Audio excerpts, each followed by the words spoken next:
আসসালামু আলাইকুম। পোকা চাষ কুমিল্লার নতুন একটি প্রতিবেদনে স্বাগতম আপনাদের। তো আশা করি আল্লাহর রহমতে সবাই অনেক ভালো আছেন। তো বন্ধুরা, আজকে দেখাবো যে কিভাবে আপনারা বিটল পোকার বাচ্চা আলাদা করবেন, সেই বিষয়টা আজকে আপনাদের মাঝে তুলে ধরার চেষ্টা করব।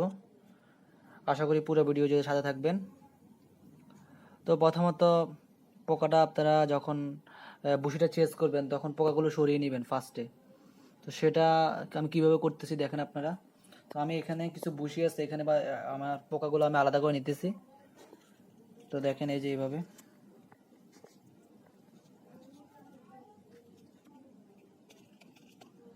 আমি আমার পোকাগুলো আলাদা করে নিতেছি।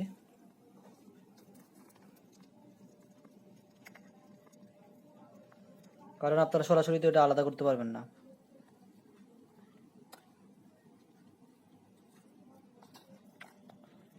তো আপনারা এইভাবে আলাদা করবেন। এগুলো এক পাশে নিয়ে নেবেন, পোকাগুলা এক পাশে বুশি দিয়ে, হালকা পরিমাণ বুশি দিয়ে এগুলো আলাদা করে নেবেন।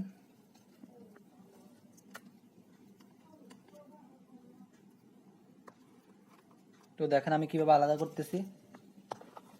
সবগুলো পোকা এভাবে আলাদা করে আমি একটা ঝাঁকি মারবো। এগুলা সাথে এখানে অনেক ডিম আছে, ডিমগুলো নষ্ট হয়ে যেতে পারে, সেই জন্য একটু সাবধানের সহিত করতে হবে এগুলা। তো দেখেন আপনারা কিভাবে করতেছে আমি আলাদা।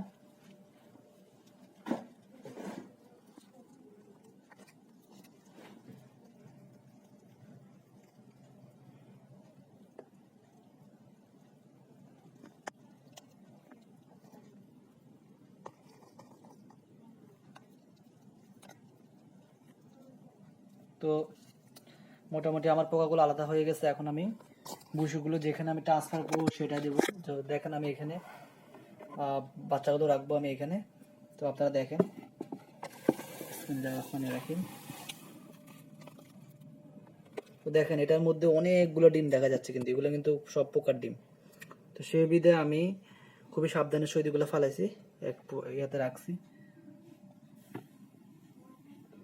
আর এগুলোর মধ্যে কিন্তু প্রচুর বাচ্চা হয়েছে, আপনারা দেখতে পাচ্ছেন কিনা আমি জানি না সঠিক।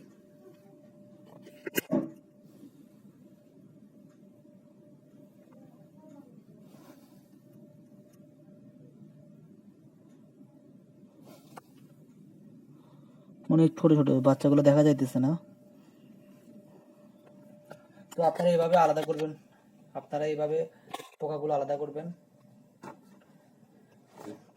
তো এখানে আমি আবার নতুন করে বসিয়ে দিব। তো দেখেন কিভাবে আমি বসিগুলো দিচ্ছি।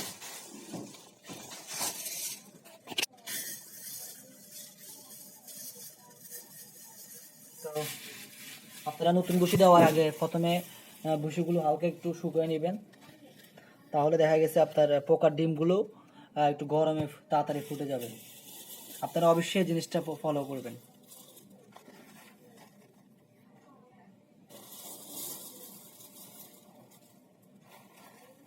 তো হয়তো আজকে ভিডিওটা একটু বড় হতে পারে, আর আপনাদের কোনো কিছু জানার প্রয়োজন হলে অবশ্যই কমেন্ট করবেন বা কল করতে পারেন। ইনশাল্লাহ আমি আপনাদের কমেন্ট বা কলের উত্তর দেওয়ার চেষ্টা করব, যে কোনো বিষয় ইনশাল্লাহ আমি যতটুকু পারি আমি চেষ্টা করবো। আর সামনে আমি ইনশাল্লাহ রঙিন মাছের কিছু ভিডিও দেওয়ার চেষ্টা করব। ইনশাল্লাহ আমি রঙিন মাছ চাষ করতেছি, অলরেডি এখনও বিক্রি করিনি, তবে ইনশাল্লাহ সামনে করব। যদিও আমার কাছে অনেক কল আসছে বিক্রি করার জন্য, তবেও কারণ আমার এখনও বিক্রি করার মতো উপযুক্ত হয়নি এরা। তো এইভাবে আপনারা 1 ইঞ্চি পরিমাণ বুশি দিবেন,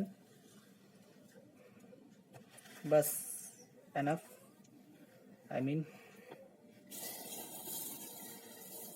এগুলো অবশ্যই শুকিয়ে নেবেন, শুকিয়ে নিলে ভালো। আপনার গরম থাকলে আপনার ডিমগুলো তাড়াতাড়ি ফোটে। তো আজ এই পর্যন্তই, এখানে আমরা পোকাগুলো ছেড়ে দেবো। তো ভালো থাকবেন সবাই। আসসালামু আলাইকুম।